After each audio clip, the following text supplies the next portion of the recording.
Hi, everyone. Welcome to Go Local Live at the Rhode Island State House. I'm Go Local News editor Kate Nagel. Thanks for joining us this Thursday during recess week, but there's still plenty of folks hard at work up here. The assembly might be out, but elected officials are in. I'd like to welcome my first guest, Secretary of State Nellie Gorbea. Thank you for joining us today. Okay, thank you so much. There's been a busy few weeks for you, going to the public, going to the press, making some announcements.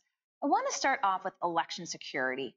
Basically releasing the report as to where Rhode Island stands. Now, when you took office, we did see there was a report calling for some changes, but you've basically given an update to folks to where things stand. Yes, absolutely. And this is particularly important because there was a 60 Minutes episode in which they focused on this issue. Thankfully, in Rhode Island, we're ahead of the curve of most states. And so from the minute I came into office, I wanted to make sure that we improved access to the ballot box, but then at the same time, really protected the integrity of the vote. And that's all that this is all about. So the first thing we did is we made sure that our voting systems are state of the art with 4 layers of security. We had new voting machines in the entire state. We were one of the very few states to do that, actually. And since then, we've done a lot of upgrading to our networks, our databases, just to make sure we've developed partnerships with the Department of Homeland Security, our own state of Rhode Island's cybersecurity expert, and even the Rhode Island National Guard, which has a cybersecurity unit, works with us, role-playing different scenarios to make sure that we're prepared. And even before, as these changes were being made, Rhode Island was given one of the top rankings nationally, one of the top 10 states for cybersecurity and for election security. And I'm very proud of that, yes, by the Center of American Progress. And I think that really points to the hard work that we've done over the last 3.5 years. But if people who are watching want to get a real deep dive into what we were talking about, we did put up on our Secretary of State's website at at sos.ri.gov this election cybersecurity report. And so you can look at it, election cybersecurity in Rhode Island. It'll give you the detail on it. The full rundown, we'll be sure to put a link up there afterwards so you can find out where we're at with cybersecurity. But you've got a couple of reports here. Yes, I have two show and tells. The other one is regarding improving elections in Rhode Island. After the 2016 election, there's always something you can do better. And so we sat back with the Board of Elections, with a whole task force of people from the community, and went through what could we do better next time for 2018. And the group came up with 17 recommendations. And this updated report, which is Improving Elections in Rhode Island, an update, looks at those 17 recommendations and what happened. One of the concerns that I have about people with government is reports get made and then they sit on a shelf or people never hear whatever happened. And so I wanted to make sure that Rhode Islanders knew that we went to work at it. And of the 17 recommendations, 10 have been met and accomplished, 5 are in progress, and 2 are in hold for a variety of factors.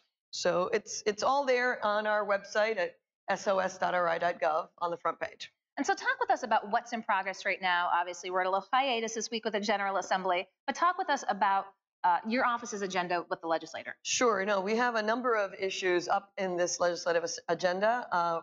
First and foremost, with regards to elections, we hope that early in-person voting will finally get a hearing and get passed by the General Assembly in this round. What this would do is to basically do a lean process, make it much simpler for people to vote on those 20 days before the election. Rhode Islanders can right now, according to state law, do an emergency mail ballot 20 days before an election. What we're saying is that process is really very paper intensive. And as more and more Rhode Islanders are taking that opportunity to do so, in fact, we've had an 180% increase in people using emergency mail ballots since 2012. That's a lot. So it's a lot. So let's make the process less paper intensive, less cumbersome, and just call it what it is. Early in-person voting, it would just be a regular polling location at your city and town, and you would show your ID, or you would have to get a provisional ballot if you don't have your ID with you, and then cast your ballot right there and then.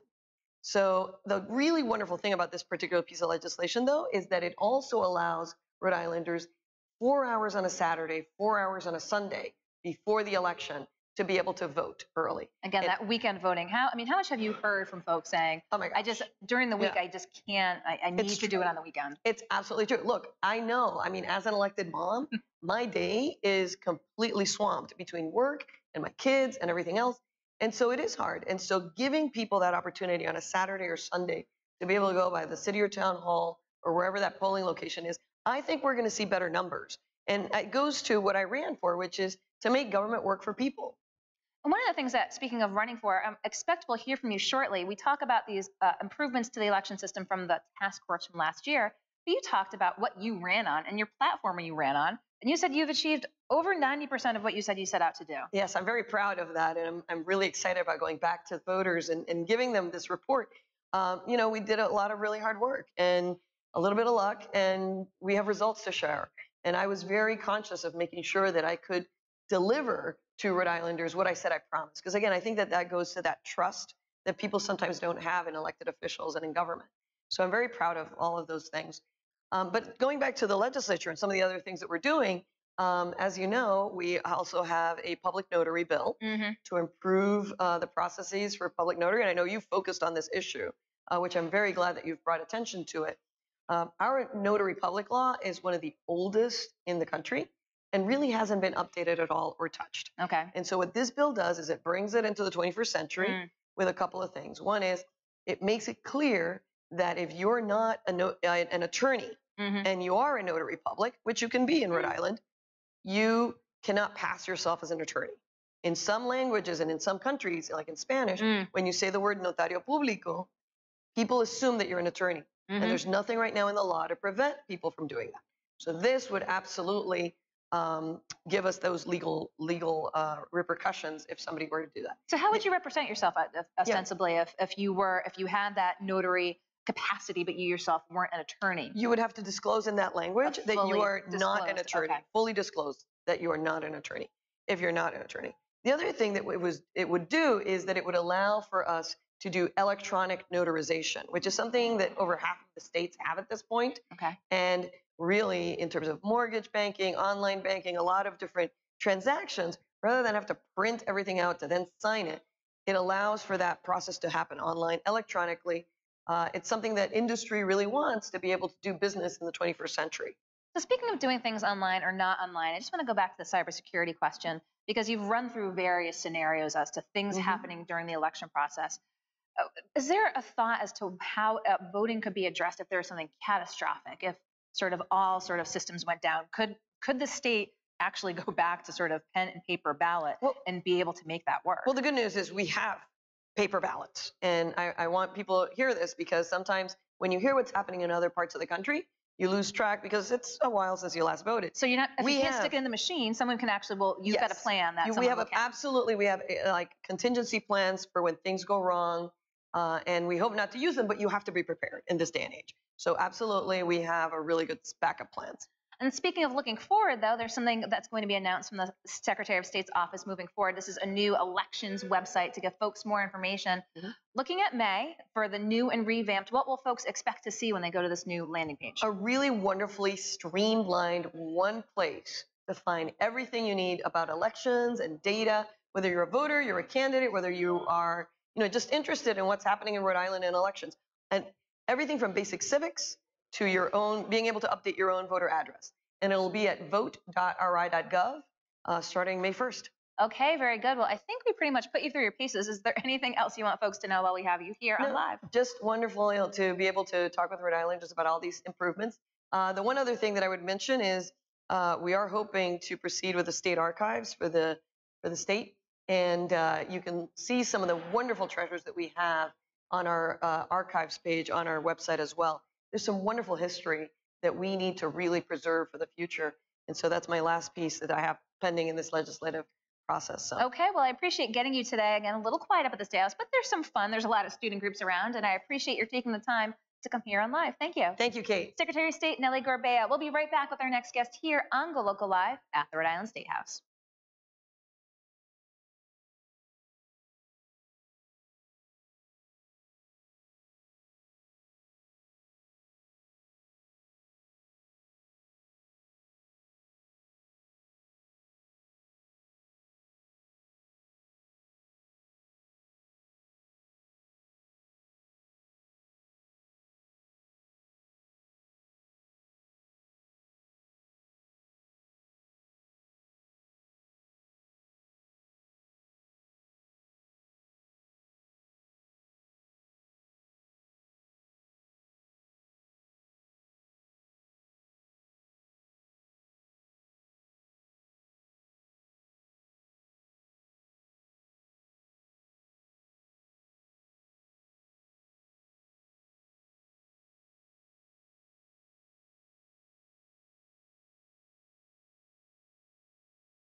Hi, everyone. Welcome back to Go Local Live at the Rhode Island State House. I'm Go Local News editor Kate Nagel.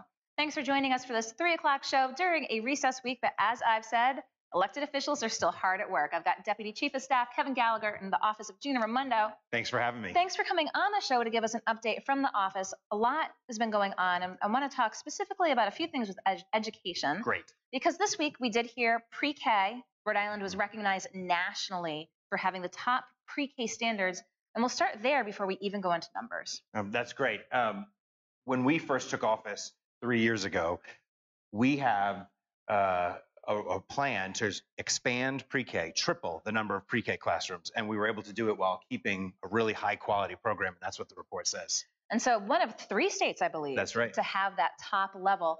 And the numbers are big. You know, that 2016-17 year, again, a huge increase in enrolled students in pre-K here in the state. That's exactly right. We now have over 1,000 students in state-sponsored pre-K classrooms. That's in addition to the students who are in Head Start programs and in our high-quality early childhood centers.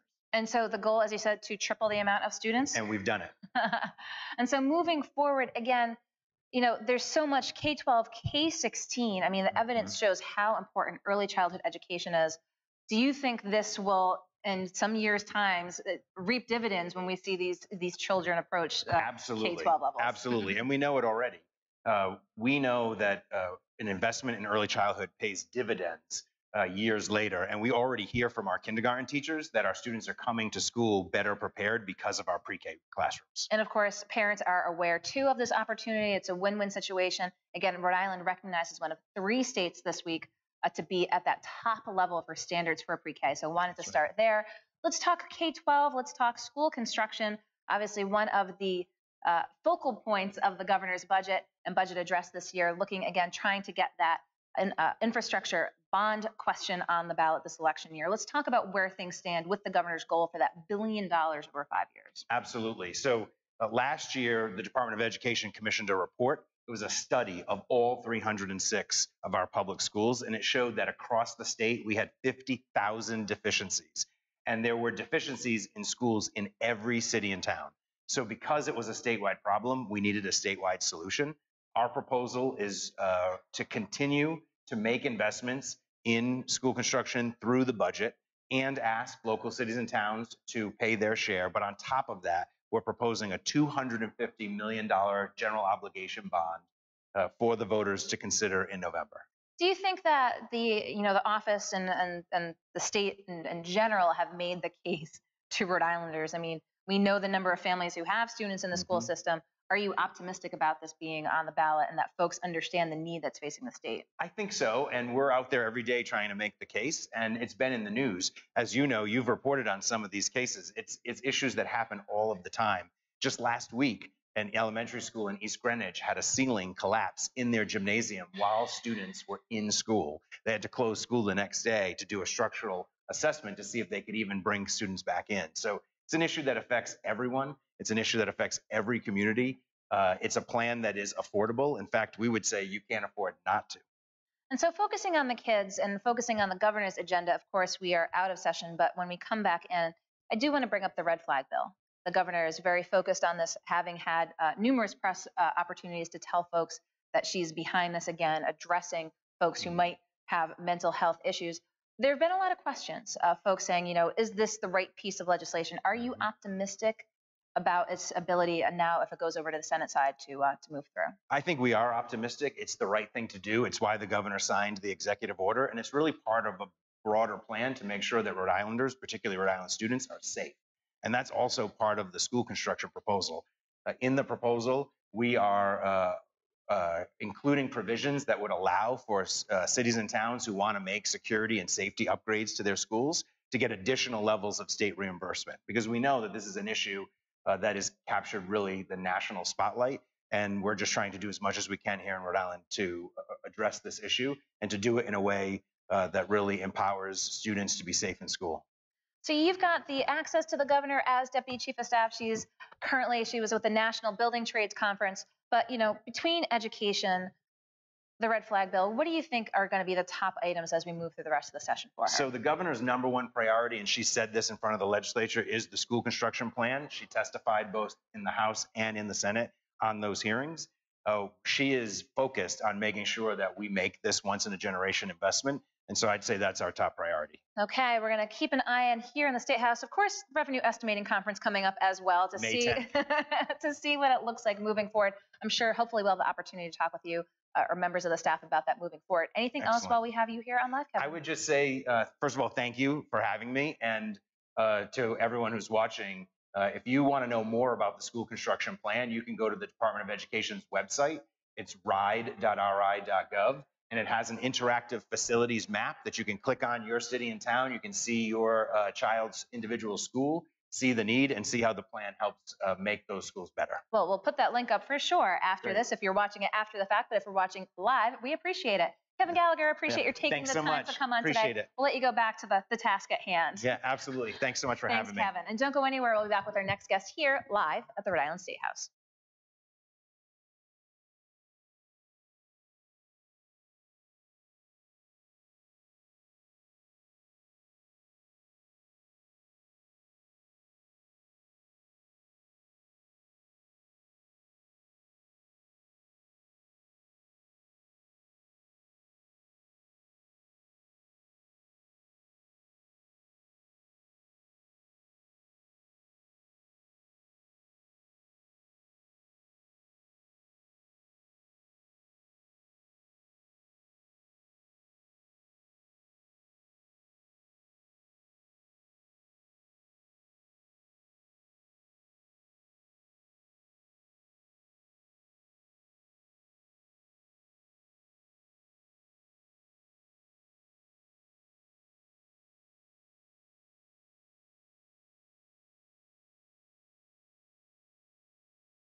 Hi, everyone. Welcome back to the Rhode Island State House and GoLocal Live. I'm GoLocal News editor Kate Nagel. I'd like to welcome my next guest on, Rachel Flum with the Economic Progress Institute. Thanks for joining me today. I know it's a busy week for you, and you're usually up at the State House lobbying to begin with, but you've got a big budget and policy conference taking place next week, your 10th, big national speaker. Talk with folks about what this event means to the organization. Yes, absolutely. So thanks for having me today. It is nice to have a little lull here at the State House and get ready for our conference. We have done a conference every year that looks at a big issue that's happening right now. And we try to bring community leaders and legislators and other organizations and just the general public to highlight an issue that we think is important and have a conversation about how to move those policies forward. And so this year we focused on a report that we released in December that looked at workers, the current workforce, and what their skills and workforce needs were. And so the event is modeled right out of the report. So you're going to be focusing on this report, the skills of the workforce. And again, we talk about you being up here and lobbying. Let's parlay that a little bit onto the policy side of things. What are some important items on your 2018 agenda up here that fit into that subject matter? Sure, absolutely. So this is really focused on ensuring that the current workforce has the skills and the education opportunities that they need. It turns out that there's 75,000 Rhode Islanders who don't have a high school diploma, and another 30,000 who don't have the English language skills that they need for the jobs of the future. And so we really are focused on this year ensuring that the budget continues to maintain access to adult education services. And that we've seen the investment in those go down over time, but we're seeing the needs increase. And we know that even though the jobs of the future, many of them will be high tech, they'll still be lower wage, lower skilled jobs. And so we need to be sure that all workers have what they need. So we're really focused on both the budgetary items and making sure that there's enough support in the budget for those important programs.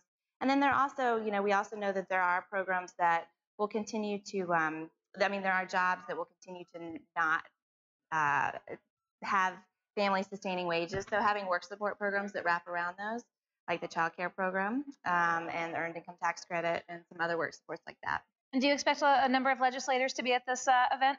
We do. The governor's bringing welcoming remarks. The governor's staff is bringing welcoming remarks, and Senator Conley will also bring welcoming remarks from the Senate. And then we expect to have about 10 or so legislators in the room. And so you talk about that investment, as you said, is needed again for those folks not with a diploma, not with the English language skills, and you said you've seen that fall off. Is there potential to maintain levels this year, increase, or is it just the constant fight to stave off cuts? So we do think that they will be maintained this year, at least in the governor's proposed budget, which is good news. We really do think as we continue to look at the projections for the jobs of the future, we will need a greater investment than what we have now. While we've seen good news this week around the college promise, which is great, we also know that we'll have to do more than just graduate kids from college to get to the jobs of the future, that we really need to be sure that our current workforce has what they need to move up the ladder. And so you talk about the current workforce. I mean, we do know about the College Promise program, but again, those folks without a diploma, the English language skills, is the goal to give them skills?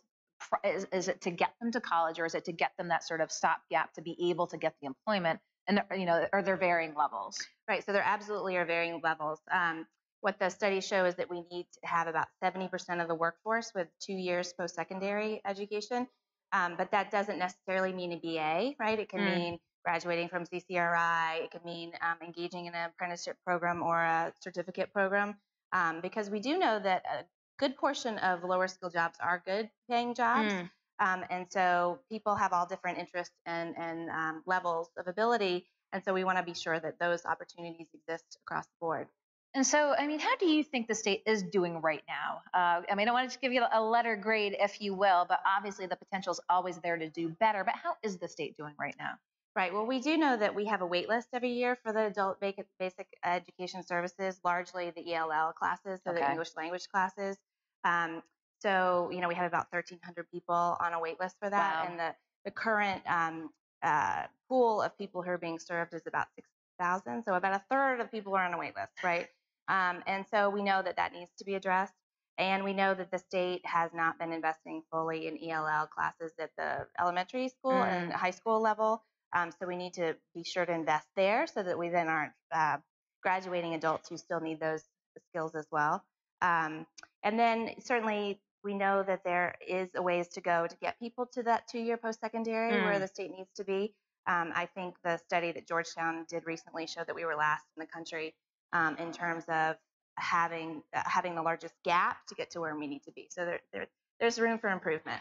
So there's going to be plenty of stakeholders there next week at the conference as well. But talk with us while we have you here at the State House. In addition to these measures that we talked about, what else is on the Economic Progress Institute's agenda for 2018? Sure, absolutely. So we were pleased to hear Kevin talk right before me about the early learning. We very much believe strongly in improving access to early learning programs, and not just at 4-year-old levels, but all the way down to birth. So we're pushing hard to increase reimbursement rates for providers who provide quality childcare for our lowest income kids. So that's called the tiered reimbursement rate bill. There is a portion of that in the budget, and then there's some larger bills out there from Representative Diaz and Senator Crowley. So that's high on our agenda. Increasing the earned income tax credit is again on our agenda. Looking at ensuring that the Medicaid program is shoring up, especially as we face federal threats. We have concerns about the co-payments that are included in the governor's budget and what that would mean for low-income folks. And then we're working on expanding access to paid family leave and ensuring that people are able to take time off to care for their loved ones when they need to. Okay, I appreciate your taking the time to give us a little overview again of the conference next week. We'll provide links to both the Institute and the conference as well. But Rachel Flem, I appreciate your taking the time to come on today. Thank you very much. Up at the State House. People will join us next week. Yes, and we hope to talk with you soon. So we'll let you go around the corner here. Okay. I'll be right back here at the State House. Great, thanks.